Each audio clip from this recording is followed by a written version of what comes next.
I got so much motherfucking design on right now. Break it down, bring it back, make it clap. I got 3 old thoughts, new guap, wear that thing. Bitches on my line, and you know. Perkenalkan, nama saya Feran Sapteno. Saya dari Universitas Kristen Indonesia Maluku, Fakultas Ilmu Komputer, Prodi Informatika, dengan NPM 12552101230039 dengan mata kuliah Interaksi Manusia dan Komputer. Di sini saya akan menjelaskan beberapa subtopik terkait dengan mata kuliah Interaksi Manusia dan Komputer. Yang pertama, definisi usability. Yang kedua, prinsip-prinsip usability. Yang ketiga, penentu keberhasilan sistem.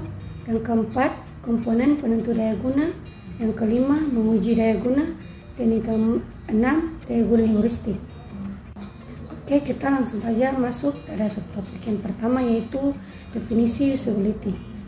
Yang pertama, derajat kemampuan sebuah perangkat lunak untuk membantu penggunanya menyelesaikan sebuah tugas.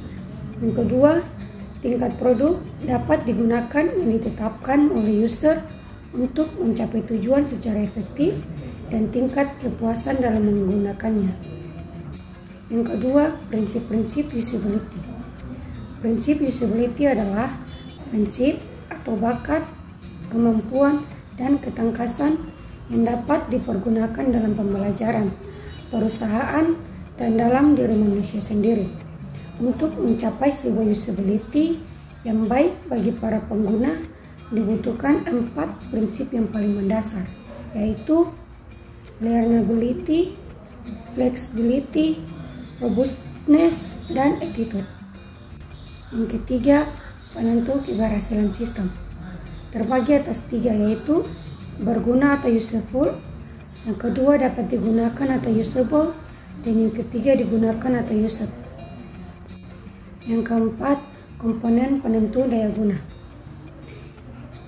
Komponen untuk dipelajari atau learnability merujuk kepada kualitas sistem, apakah mudah untuk dipelajari dan digunakan.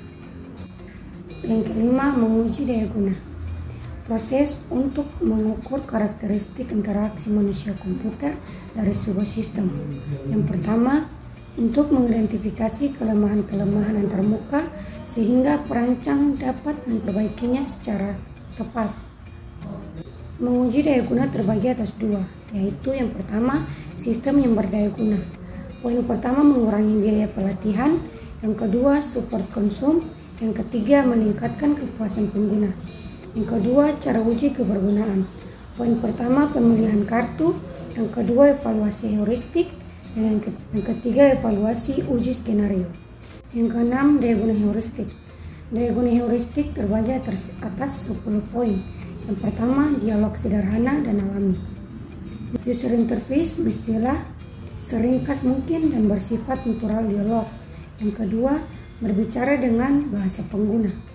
Dialog seharusnya menggunakan bahasa yang dipahami oleh user.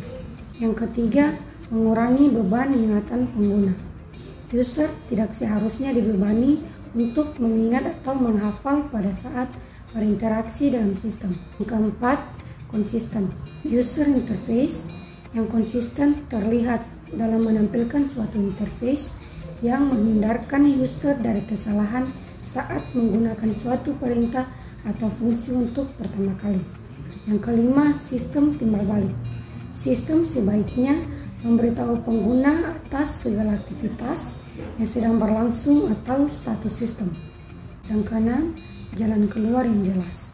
Sistem harus dapat memberikan penjelasan tentang kondisi dan solusi untuk menghindari user terjebak dalam tampilan-tampilan yang tidak diinginkan saat berinteraksi dengan sistem.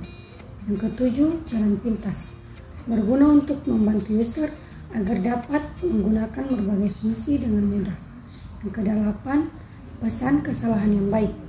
Sistem sebaiknya menyediakan mekanisme pemberitahuan kesalahan dan menunjukkan situasi bahwa user berada dalam kondisi bermasalah serta membantu user untuk lebih memahami sistem.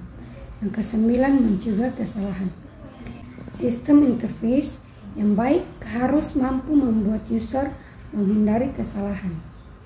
Yang ke-10, bantuan dokumentasi merupakan kemudahan yang diberikan dalam kebanyakan sistem, menjelaskan cara menggunakan sistem, ciri-ciri khusus sistem, dan mengizinkan user untuk mengendalikan sistem dengan baik. Sekian dan terima kasih.